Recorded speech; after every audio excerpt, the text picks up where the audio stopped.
Perkenalkan, nama saya Feni Mariata Kumansang, NIM 1902111060669.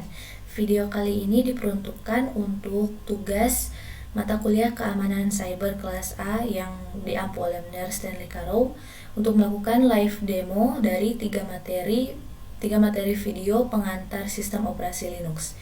Jadi kita masuk langsung ke materi pertama, yaitu Navigating Through Linux System. Nah, pertama di sini kita sudah buka virtual machine kita, kemudian kita langsung buka terminal. Caranya buka terminalnya dari desktop. Jadi di sini kita klik kanan, kemudian open in terminal untuk membuka terminal. Nah, di sini window terminal sudah terbuka dan bisa dilihat ini menunjukkan direktori di mana kita berada sekarang. Di sini tertulis desktop karena tadi kita bukanya melalui desktop. Nah, kemudian dari cara navigasi terdapat perbedaan dari sistem operasi Windows dan sistem operasi Linux. Kalau di Windows biasanya kita menggunakan File Explorer, di mana kita bisa buka folder dan file melalui icon yang kita klik. Tapi kalau di Linux kita bisa melakukan tindakan-tindakan tersebut dari terminal ini. Nah, sekarang kita coba ketik pwd, di mana perintah pwd ini untuk melihat direktori di mana kita bekerja sekarang. Kita enter. Nah, bisa dilihat ini merupakan direktori di mana kita berada, di mana kita bekerja sekarang, yang /home/Fenita Kumansang. Fenita Kumansang ini nama host saya. Nah, kemudian /desktop karena tadi bukanya dari desktop ya. Nah, kemudian kita coba buka terminal dari dokumen. Caranya kita klik files ini yang di sebelah kiri. Kemudian kita mengarah ke dokumen. Nah, setelah masuk ke dokumen kita klik kanan, kemudian open in terminal. Nah, di sini terbuka window terminal baru. Bisa dilihat ada perbedaan, tadi desktop. Nah, sekarang ini dokumen. Nah, kenapa dia dokumen? Karena kita buka terminal dari folder dokumen. Kemudian kita bisa close window terminal ini, yang ini juga bisa di close. Nah, kemudian ada satu perintah yang namanya cd, itu untuk berpindah directory. Kita akan coba berpindah directory ke home directory kita. Nah, home directory kita itu dilambangkan dengan ini, icon yang sebelah kiri ini yang seperti garis bergelombang. Jadi kita ketik cd, kemudian simbol itu tilde namanya, kemudian kita enter. Nah, sekarang kita sudah berpindah directory ke directory home kita. Nah, kemudian dengan perintah yang sama kita coba untuk pindah ke directory dokumen tadi, yang dokumen tadi, tanpa harus buka file dulu. Jadi cd spasi documents. Nah, kita enter. Nah, di sini bisa dilihat yang di atas kan masih di home directory. Di bawah setelah kita menggunakan perintah cd documents, kita langsung bisa pindah ke directory documents tanpa harus buka folder dokumen kemudian klik kanan seperti tadi ya, open in terminal. Nah, kemudian ada satu cara lagi untuk berpindah ke home directory. Misalnya ini kan kita tinggal mundur satu directory ke belakang, jadi bisa gunakan perintah cd spasi +2 kali seperti ini, kemudian enter.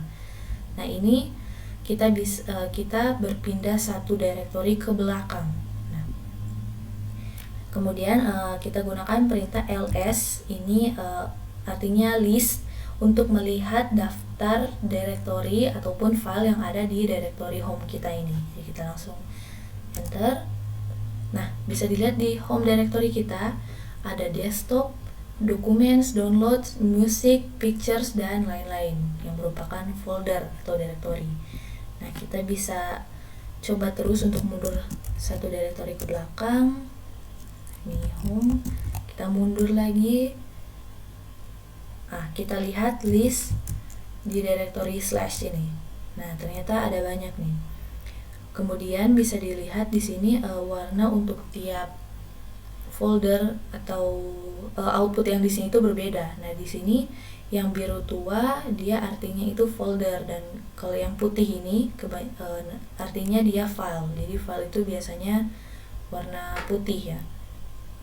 Nah kemudian dari directory slash ini kita coba satu kali lagi untuk mundur satu directory ke belakang. Nah ternyata kita tidak bisa lagi mundur, kita masih berada di directory slash. Kenapa demikian? Karena directory slash ini merupakan main directory, jadi dia sudah yang paling akhir, tidak bisa mundur lagi ke belakang. Nah kemudian kita coba masuk ke directory etc yang di atas ini, etc. Jadi gunakan perintah cd etc. Nah sudah masuk. Kemudian kita coba lihat isi direktorinya, ini ada banyak. Nah seperti yang tadi sudah disebutkan, yang biru ini merupakan folder, nah yang warna-warna putih ini merupakan file. Nah kemudian kita coba untuk kembali ke directory desktop kita. Jadi kita mundur ke belakang, kurang spasinya, jadi cd spasi titik 2 kali, kita list, lihat, kemudian kita masuk ke home, kemudian kita lihat list lagi. Nah ada Feni Takumansang, cd Feni Takumansang. Nah kemudian ini kita sudah berada di directory home kita. Dengan begitu kita bisa lihat dulu listnya dari directory ini. Nah ada desktop, tadi kan kita tujuannya berpindah ke directory desktop, jadi cd desktop. Nah kita sudah masuk. Dengan demikian itu akhir dari materi pertama, yaitu navigating through Linux system. Nah, kemudian kita masuk ke materi yang kedua, yaitu creating files, managing directories. Di sini kita akan membuat file dan memanage directories yang kita punya. Jadi ini bisa kita biarkan saja seperti ini. Kemudian untuk membuat file kosong, file sederhana yang kosong, kita bisa menggunakan perintah touch. Jadi misalkan kita mau membuat satu file, ketik touch, kemudian misalkan saja nama filenya file 1. Jadi touch file 1, kemudian kita enter. Nah ini walaupun tidak terlihat ya ada output apa-apa, tapi file 1 ini sudah terbuat. Kita pastikan dengan perintah ls dulu, melihat isi dari directory desktop, karena kita buat file 1 ini di dalam directory desktop. Kita ketik ls kemudian enter. Nah bisa dilihat ini sudah ada file 1, sudah berhasil dibuat ya. Nah kemudian kita gunakan perintah echo untuk menulis satu kalimat ya, misalnya hari ini hari Senin. Nah kemudian dengan tanda kurung siku itu atau tanda panah yang begini kita ketik untuk menspesifikasikan kemana kita akan menyimpan kalimat hari ini, hari Senin ini. Jadi kita bisa tulis file 1 karena kita ingin menyimpan kalimat tersebut ke dalam file 1. Kemudian kita enter. Nah dengan perintah echo ini kita hanya akan menyimpan kalimat tersebut. Nah kemudian untuk melihat isi dari file 1 kita bisa ketik perintah cat kemudian nama file ya, file 1, kemudian enter. Nah output di bawah ini merupakan isi dari file 1, yaitu yang sudah kita masukkan tadi, hari ini hari Senin. Nah jadi kita sudah bisa membuat file dan memasukkan data ke dalam file. Nah kemudian ada cara yang lebih praktis untuk melakukan dua aksi ini dengan satu perintah. Jadi kita gunakan perintah nano, ini adalah text editor. Dari terminal kita ketik nano, kemudian misalnya kita ketik file 2. Nah file 2 ini kan belum pernah kita buat sebelumnya, jadi ini file yang belum ada, belum eksis. Nah, dengan perintah nano dia akan otomatis terbuat. Bisa kita enter. Nah, kemudian kita langsung masuk ke nano, dimana ini merupakan text editor untuk mengedit file 2 yang tadi kita ketik. Nah, kemudian kita bisa mengetik kalimat apa saja di sini. Misalnya ini adalah isi dari file 2. Kemudian kita enter. Tidak usah enter, maaf. Untuk menyimpan kita bisa menekan Ctrl O. Nah, kemudian kita lihat di bawah sini file name to write file 2. Jadi ini maksudnya kita bisa menyimpan file ini dengan nama file 2, tetap file 2, atau boleh kita ganti. Kalau misalnya kita tetap ingin menggunakan file 2, nama file 2 kita enter. Nah, sudah di save. Kemudian untuk menutup nano kita bisa menekan Ctrl X. Nah, ini kita sudah keluar. Nah, kemudian untuk melihat isi dari file 2 ini bisa kita gunakan tadi perintah cat file 2. Nah, ini sudah ada nih isinya, muncul di output. Ini adalah isi dari file 2. Jadi sudah berhasil membuat file, mengisi dan mengedit tadi ya di dalam file, langsung dalam satu perintah. Kemudian selain membuat file sederhana seperti ini, kita juga bisa membuat file program, misalnya program Python. Perintahnya sama, nano. Misalnya file yang kita buat namanya itu file 3.py. Nah, di sini kita ketik .py untuk menandakan bahwa ini adalah file program Python. Kemudian kita enter. Nah, kita masuk nih dalam file 3 kita. Kemudian kita ketikkan misalnya perintah print hello world. Nah, ini sudah ya. Kemudian kita save. Caranya sama seperti tadi, Ctrl O. Kita langsung enter aja. Kemudian Ctrl X. Nah, ini sudah. Nah, untuk melihat untuk menjalankan program Python ini, kita bisa langsung mengetik perintah Python 3 spasi nama file yang ingin dijalankan, nama file Python, karena Python sudah langsung terinstall di Ubuntu ini. Jadi itu bagusnya dari Ubuntu ini. Jadi kita bisa ketik Python 3 spasi nama file yang ingin kita jalankan, file Python kita. Jadi file 3.py. Kita enter. Nah, terus tadi kan perintahnya print hello world. Jadi di sini kita lihat ada hello world. Jadi dia memprint kalimat hello world. Nah, kemudian kita selanjutnya akan membuat folder. Tadi kita sudah membuat file, sekarang kita akan membuat folder. Nah, untuk membuat folder kita menggunakan perintah mkdir.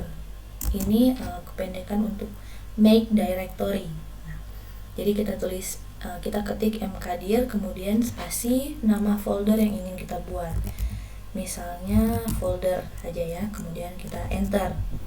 Nah, dengan demikian kita sudah berhasil membuat folder yang namanya folder dalam directory desktop.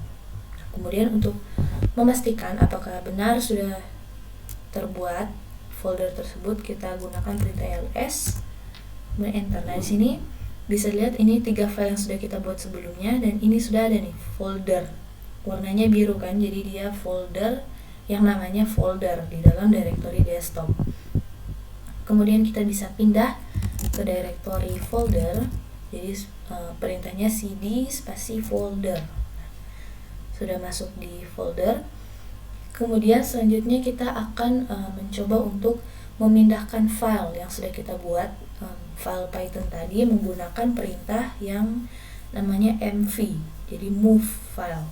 Kemudian kita pindah dulu ke directory sebelum desktop, kemudian kita move. Tadi lihat dulu filenya di desktop betul ya, file 3.py. Kemudian kita gunakan perintah mv, nama file yang ingin dipindahkan .py. Kemudian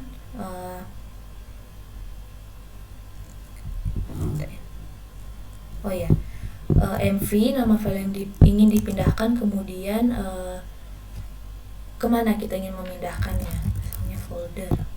Karena tadi kan folder ini nama folder yang sudah kita buat di dalam desktop. Nah, untuk kita lihat apakah masih ada di desktop. Nah, ternyata sudah tidak ada. Tadi di atas kan masih ada nih file 3.py, di bawah sudah tidak ada. Nah, kita cek ke directory folder. Jadi bisa kita ketik cd folder, pindah dulu, kemudian kita list. Nah, ternyata sudah ada file 3.py. Jadi sudah berhasil dipindahkan. Kemudian selain memindahkan, kita juga bisa mengcopy file. Jadi perintah untuk mengcopy file itu cp atau cp ya, untuk copy. Jadi kita bisa tulis cp file yang ingin di copy, file 3.py. Kemudian misalnya kita ingin mengcopy isi file ini ke file 4.py. Jadi filenya belum ada ya. Kita copy, kita enter. Nah, kemudian kita list dulu, lihat berhasil tidak. Nah, ternyata sudah terbuat file 4.py. Tadi kan belum ada di atas, baru file 3. Nah, untuk melihat isinya apakah sama, bisa kita gunakan cat file 4.py, enter ya, isinya sama, print hello world. Berarti kita sudah berhasil untuk mengcopy file ke dalam file yang lain. Nah, kemudian kita bisa gunakan perintah lain untuk menghapus file. Jadi nama perintahnya itu rm untuk remove ya. Jadi bisa contohnya kita menghapus file 4.py. Jadi rm kemudian spasi nama file yang ingin dihapus. Nah, kemudian kita enter. Nah, untuk memastikan di atas ini kan masih ada file 4.py. Kita lihat di bawah apakah masih ada. Nah, ternyata sudah tidak ada, berarti berhasil kita hapus file 4.py-nya. Nah, kemudian kita juga bisa menggunakan perintah remove ini rm untuk menghapus directory. Jadi kita coba dulu rm kita buat misalnya folder baru untuk dihapus di mkdir folder 2. Kita list, sudah ada ya folder 2, kemudian coba rm folder 2. Nah, ternyata di sini outputnya dibilang cannot remove folder 2 karena dia adalah directory. Nah, ternyata untuk perintah untuk menghapus file dan directory itu agak berbeda walaupun mirip ya. Jadi untuk menghapus directory kita ketik awalnya sama rm, kemudian spasi folder yang ingin dihapus, folder 2, kemudian spasi tambah dash r. Ini untuk menghapus directory. Kita coba dulu ya, enter. Nah, kemudian kita cek apakah masih ada atau sudah berhasil dihapus. Nah, ternyata sudah berhasil dihapus. Folder 2 yang sebelumnya ada sekarang sudah tidak ada karena berhasil dihapus dengan perintah ini, rm folder 2 dash r, untuk menghapus directory. Nah, kemudian misalnya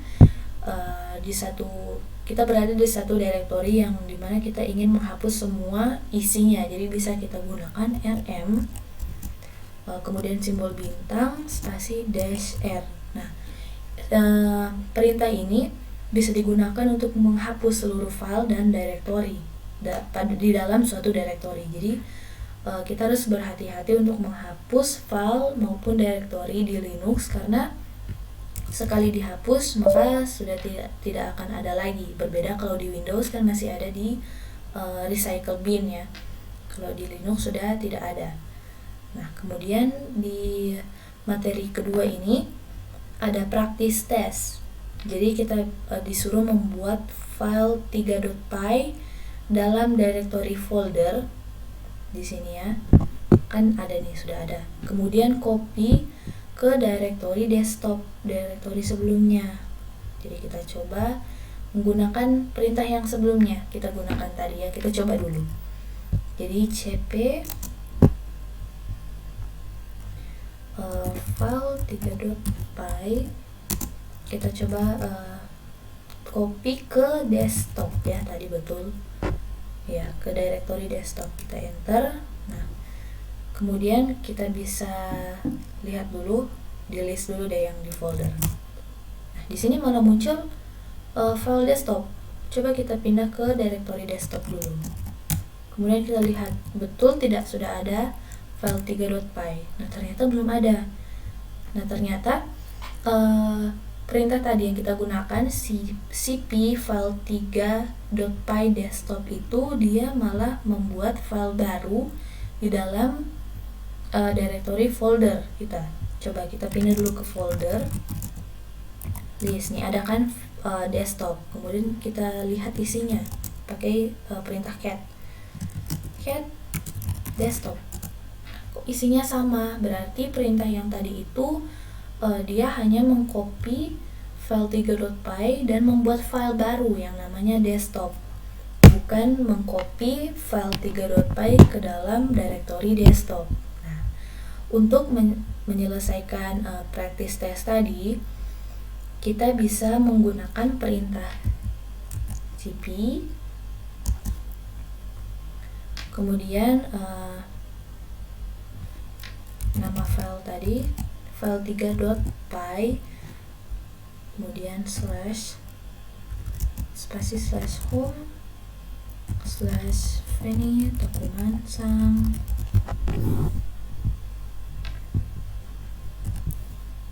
slash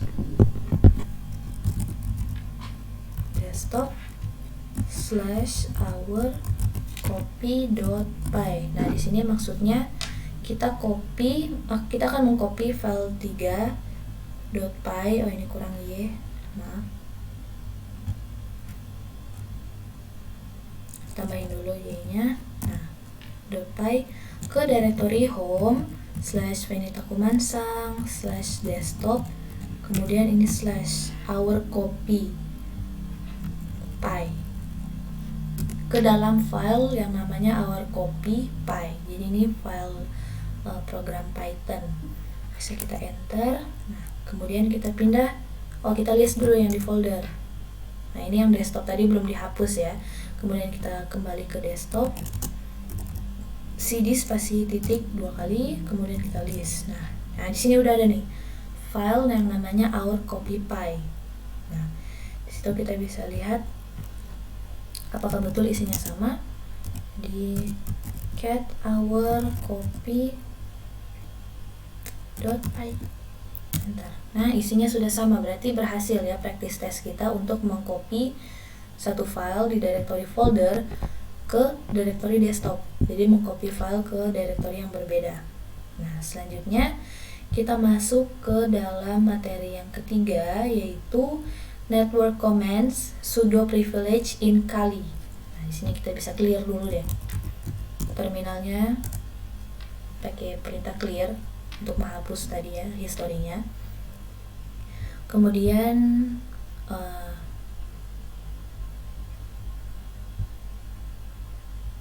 coba kita pindah ke home. Kita gunakan perintah ifconfig. Kita gunakan sudo. Nah, kemudian kita masukkan password.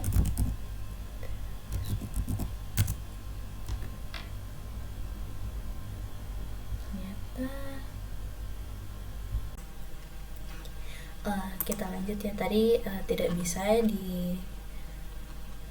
dijalankan karena ada beberapa package yang harus diinstal dulu. Kemudian kita lanjut, ini sudah terinstall. Kita masukkan perintah tadi yaitu ifconfig, tapi untuk menjalankan perintah ifconfig ini kita perlu menjalankannya sebagai root user dengan menambahkan perintah sudo. Jadi sudo ifconfig. Nah, ini sudah terlihat ini outputnya. Jadi ifconfig ini untuk melihat IP address kita, yaitu local IP address, dan juga network interface kita. Nah, di sini bisa kita lihat ini INP0 S3 ini INP0 S3 interface, di mana local IP address kita adalah 10.0.2.15. Ada juga informasi mengenai netmask, broadcast, dan lain-lain. Kemudian yang di bawah ini LO, low interface, tapi kita hanya berfokus ke INP0S3 ini. Nah, di sini kita juga bisa lihat informasi MAC address kita, yaitu yang saya blok ini 08.200.227.206.2FF.282. Nah, MAC address ini adalah identifier unik untuk setiap device di seluruh dunia. Jadi untuk tiap perangkat itu berbeda-beda ya MAC address-nya. Nah, kemudian MAC address ini digunakan untuk berkomunikasi dengan mesin yang ada di dalam jaringan yang sama dengan kita, atau mesin yang ada di dalam jaringan yang sama dengan kita. Sedangkan IP address ini yang di atas ini digunakan untuk berkomunikasi melalui internet, di dalam internet, dan dapat berubah. Nah, ditekankan pada video materi 3 ini untuk mengingat bahwa MAC address itu adalah identitas kita. Jadi who are, siapa kita, who we are. Kemudian IP address ini menunjukkan di mana posisi kita, where we are. Kemudian yang tadi perintah sudo itu bukan bagian dari perintah ifconfig. Nah, ini yang sudo ini maksudnya perintah untuk menjalankan suatu perintah sebagai root user. Nah, jadi coba kita jalankan perintah ifconfig tanpa menggunakan root user, tanpa menggunakan sudo tadi. Ternyata dia ada berjalan ya. Kita sudah bisa. Kemudian kita coba keluar dari terminal. Kita gunakan perintah exit untuk menutup terminal. Nah, ini sudah keluar. Kemudian kita masuk lagi ke terminal ini. Kita coba membuat satu file tapi dari root. Jadi sudo touch, tadi touch perintah untuk membuat file sederhana. Sudo touch file 5 misalnya ya. Kita masukkan password, enter. Nah, kita lihat ini sudah ada file 5 dalam directory home kita. Kemudian kita coba mengedit isi dari file 5. Sudo nano file 5, enter. Nah, sudah masuk. Kita ketik misalnya nama saya Feni Maria Takumansang. Kita save, Ctrl O, enter, Ctrl X untuk exit. Kemudian kita coba mengedit file 1 tapi tanpa perintah sudo, jadi cuma nano. Nah, ini terbuka file 5, tapi tadi terdengar ada notification. Terus lihat di bawah sini, file yang namanya file 5 it's unreadable. Jadi maksudnya di sini kita tetap bisa menulis, tapi saat kita enter, kita save kemudian enter, di bawah terdapat warning error writing file 5 permission denied. Nah, kenapa permission denied? Karena tadi kita coba keluar dulu. Kita keluar. Tadi kita membuat file 5 ini menggunakan perintah sudo. Jadi menggunakan sebagai root user, bukan user biasa. Nah, setelah itu kita mencoba untuk mengedit file 5 tanpa menjadi root user tanpa menggunakan perintah sudo. Jadi akses sebagai user biasa tidak bisa masuk ke file yang dibuat oleh user root. Root ini misalnya itu sama seperti user administrator. Jadi dia yang memiliki hak akses yang tertinggi di suatu sistem ini. Demikian untuk live demo dari 3 materi video pengantar sistem operasi Linux. Terima kasih.